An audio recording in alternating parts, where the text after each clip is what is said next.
I've lived here since 1963, the year I was born. I was born and raised here.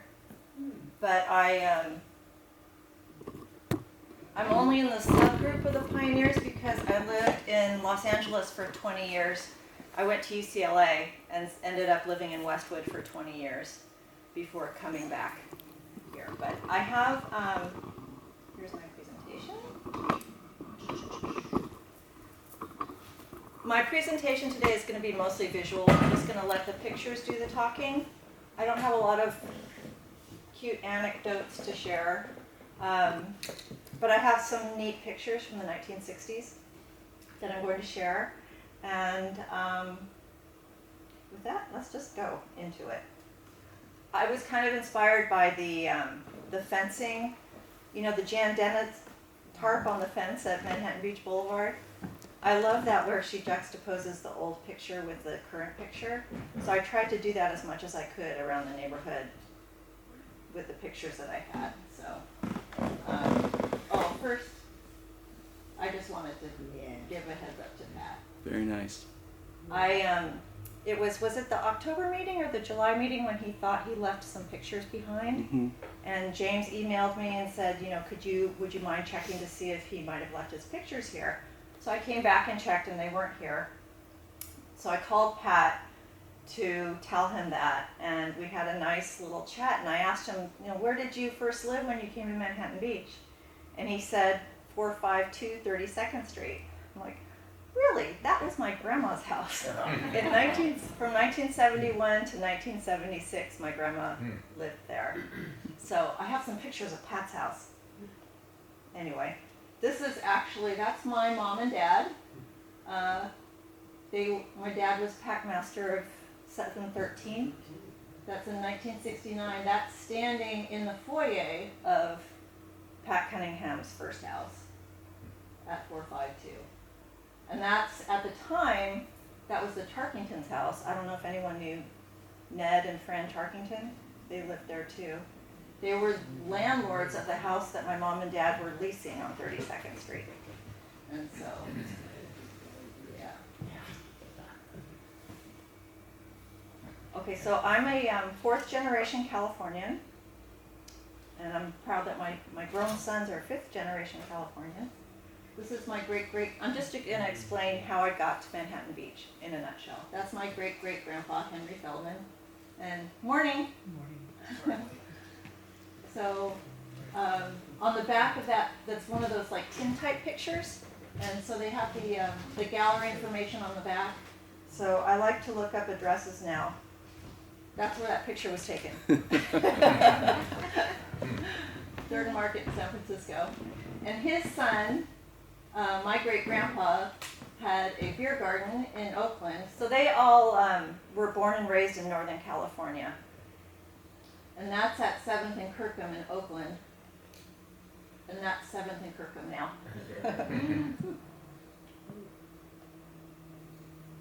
And those are two sets of my great-grandparents, although I have many more. But that's on my dad's side on the left. And that's my mom's side on the right. And Elise and Henry had 10 children. One of those 10 children was my maternal grandmother, the one who lived in Pat Cunningham's house. So if I go back, you can barely see at the bottom of that photo on the right, it says 911 Broadway in Oakland. So I Googled that. And that's 911 Broadway. And my great-grandpa, Henry Steinbeck, had a meat company in Oakland, and that's how they would deliver the meat on the cart. Okay, so that's my grandma. That's the family, and that's the one who, she didn't move here till 1971. My dad died in 1970. In a car accident, and us kids, we were small, we were 4, 7, and 10. So my grandma moved down to Manhattan Beach for a few years just to help my mom out. And this, I found in my grandma's scrapbook when I was looking for pictures for this. I just thought it was cute. It says Dickie Mulvey on the sands of Hermosa. spring 1930. And I Googled him, I couldn't find him. I found a Richard Mulvey, but I don't think it's the same one. Anyway. So that's my mom and dad. They met at UCLA. She was an undergrad and he was a law student. Mary, I'm glad you're here. You recognize that. That's taken in the sorority living room. And believe it or not, Mary Davids was chapter advisor for my mother. So that makes you like, what, 105 years old or something? Feels like it sometimes. What sorority? It was Alpha Chi Omega, which I ended up joining too. Yes. What year were your parents born, approximately? My mom was born in 38 and my dad in 34. Okay, thanks. Yeah. So they weren't even dating at the time that this picture was taken. My mom was on her way to an officer's ball, and my dad was a hasher in the kitchen. His hands were probably wet when that picture was taken. But they would eventually fall in love, and when they finished school, they moved down to Hermosa Beach. I wish I had, somewhere I have the rent sign, but I think they paid $50 a month, and it was like a block up from the beach. And then my dad opened a law practice downtown LA, and they wanted to move closer to make his commute closer. So that's when they ended up on 32nd Street.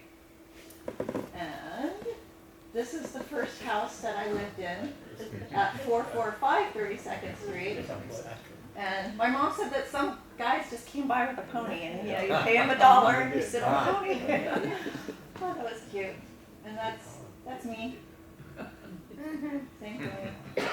Okay, so that's the first house that I lived on in. My folks rented it from 1960 to 1965. But it was tiny. It was 2-bedroom, 1 bath. And that's the same house today. You can barely see that triangle through the trees there. That still remains, but they built out to create an extra room there. This is Manhattan. Yes, most of these pictures are 32nd Street, Manhattan. This is all Manhattan now. So that's how I ended up in Manhattan Beach.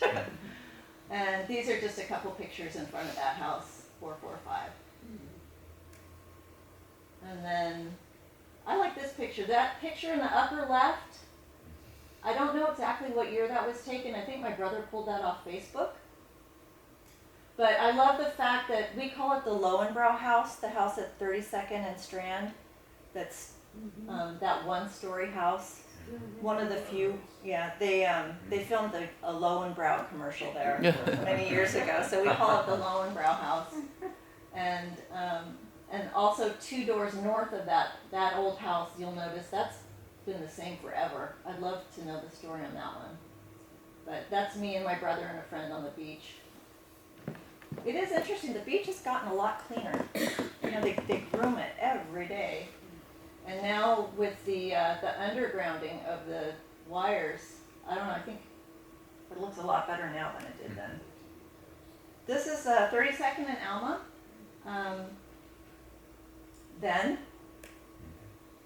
And this is Norma Hessman. Norma lived, did anybody here know Norma? Sorta? Yeah? John. Yeah, John. Hung out with John. Yeah, I have a neat story about that. Okay, so Norma was a young widow, lived in 32nd and Alma, had 2 children, John and Betsy, who both went to school here. John was born, when he was born, he had a serious heart defect, and the doctors didn't think that he was going to live. And the reason I know this, backing up, Norma was kind of the matriarch of our block. She was kind of grouchy, and self-admittedly, she was the type who'd call up city council and city hall and complain when a truck was parked in the wrong spot or whatever. She was kind of the policeman of the block. And then about 15 years ago, a bunch of us decided to set up a lemonade stand at the Grandview Fiesta. And so I sent a notice out to everybody on the block that we needed lemons, because we decided we were going to do fresh squeezed lemonade. Don't ask me why. And so Norma called me and she said, "Come on down. I got some lemons for you." And so she told me the story about how when her son John was born, and they didn't think he was going to live. So they sent her home from the hospital, and just, she said it was terrible. And a friend of hers brought her a tree, a little lemon seedling tree, to cheer her up, and said, "This is John's tree. You take care of this tree and John's going to be fine." And John lived to be, I think, 50. He did eventually die, but she brought me down. She said, "Come on down, I got some lemons for you." And she brought me in the back, and there was this little lemon tree. It was small, but it had unbelievable lemons on it. And she said, "Take all the lemons you want." She said, "I want to share them with the flock." So she ended up being a very wonderful person, and I felt really bad for judging her. But that's Norma. And that's the house that's, Oh my. yeah, Norma died about, I want to say, 7 years ago. And her daughter sold the house. She had to, her husband was up north and sick, so they built 2 huge single-family homes in the place that Norma's was. And that's 441 32nd. It's my brother Mike. And so that picture's taken in about the same place. New house went up there too. This one I like. This is looking south from the turnaround. And that's it now.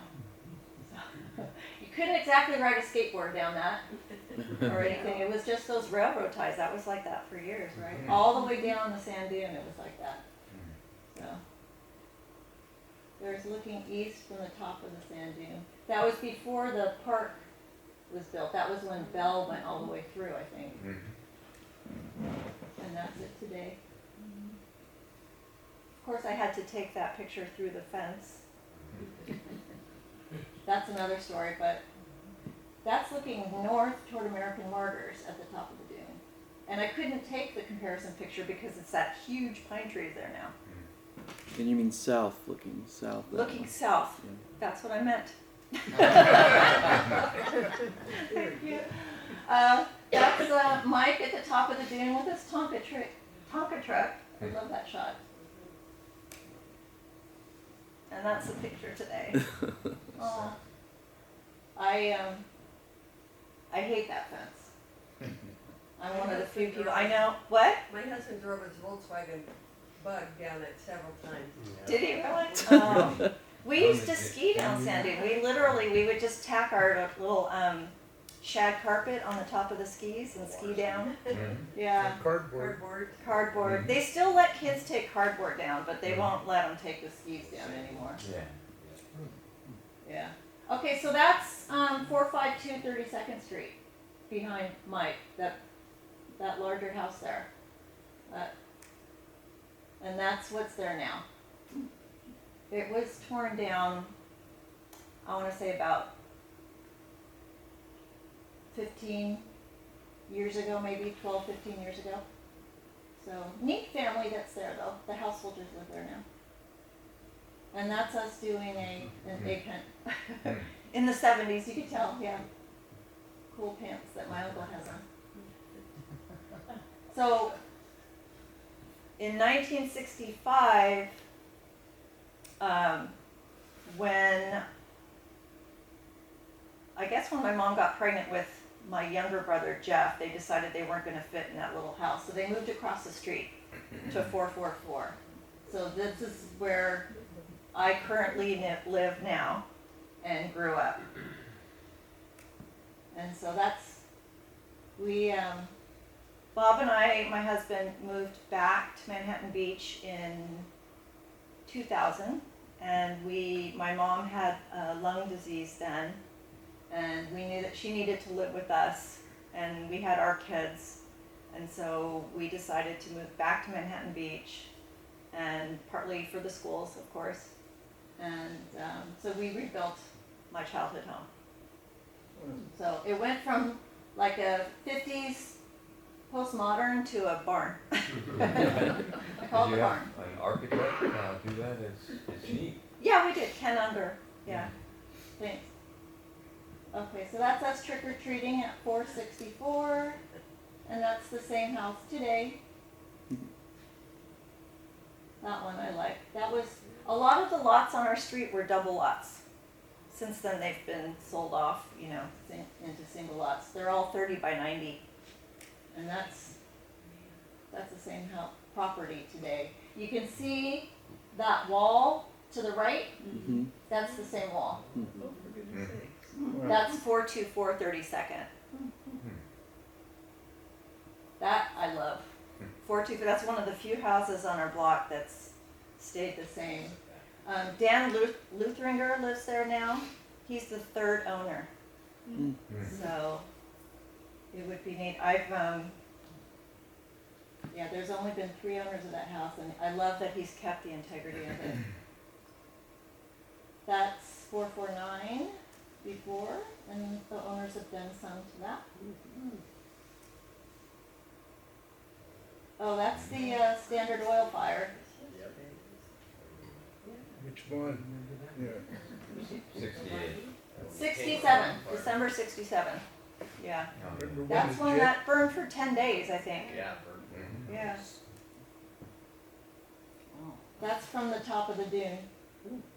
Yeah, you can see the armories there, It did. and those little houses on Rosecrans. Yeah, it was, Do you have any idea of how long it has been burning at this point? Washington's birthday. I was don't. 50. I don't Just know. in the middle sometimes? Probably For days. for days, Yeah. 10, I think. No, I mean when the picture was taken. Oh, yeah, I don't know. That's Uh, 1967, December. Yeah, but he was wondering if it was at the beginning or the end, or, yeah, at what point. So that's another one that's taken from 444 32nd. Looks like it got, it looks Yes. so close. Yeah, I felt like I needed to give a shout out. I love Miss Virginia. I have a note that she wrote me when I graduated high school and was accepted to UCLA. She wrote me a really nice note. So, remember the parades, every Halloween we'd walk through downtown. That's the corner of Highland and Manhattan Beach Boulevard. Is that the kettle? No, that would have been, well, see, that's Young Gentry in the background, the clothing store. Ooh. The kettle would be, Right. yeah, that's the southeast corner. Okay, so we're looking east on Manhattan Beach? Exactly. Okay. That's where you go to get all your Hang 10 gear right there. Yeah, right? So this picture was taken in front of Lamar. Yeah. Exactly. Yeah. Yeah. And that's our little neighborhood lemonade stand. You can see we used the light bright for our sign. Yeah. Yeah. That was smart. I know, right? Yeah. That little boy in the front, that's Paul Thompson. He was my boyfriend in kindergarten. But sadly, he moved in first grade.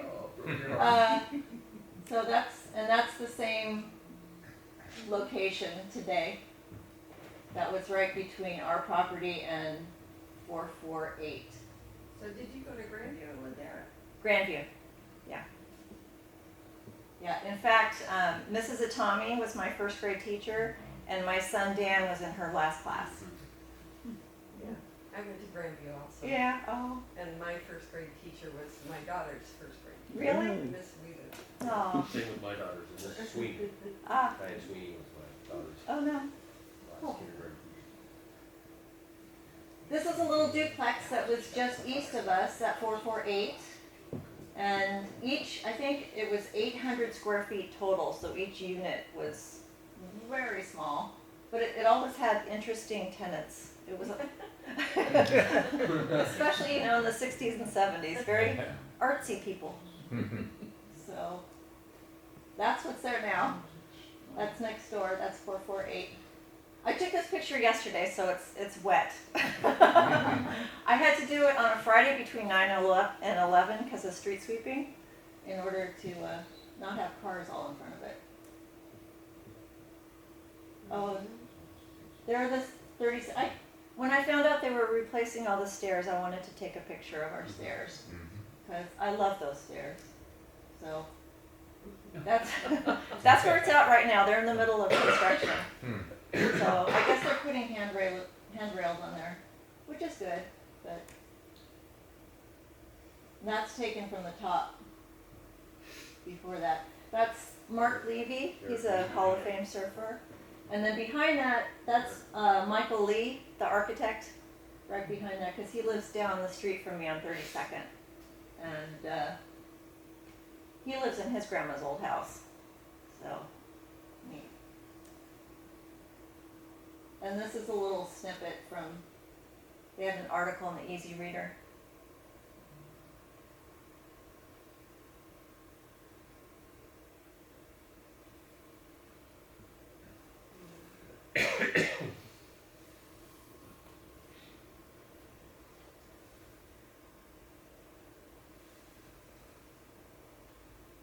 So, did you get to read it? Yeah, okay.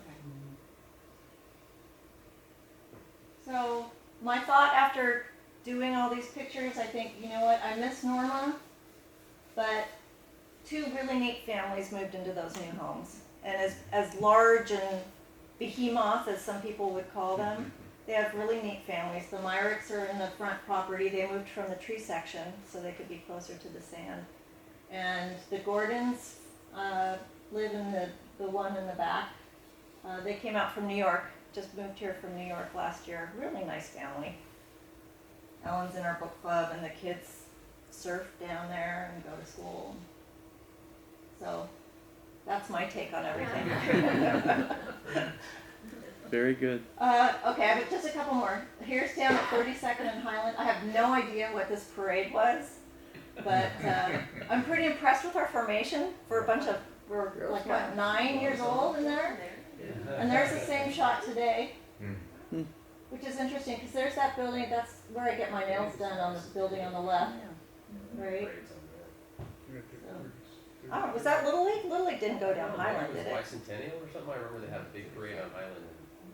Well, that would have been about 1971. 32nd, yeah. Yeah. So anyway, to segue to Gary's presentation, here's some scout pictures. That's when I was crossing the bridge from Brownies. Yeah. That's Mrs. Folger. Did you know anybody know Mrs. Folger? She was our troop leader up there, and Mrs. Hokum. And that's my brother and his fellow Weebelows. I have no idea what ship that was. But anyway. That's it. Very good. Thank you.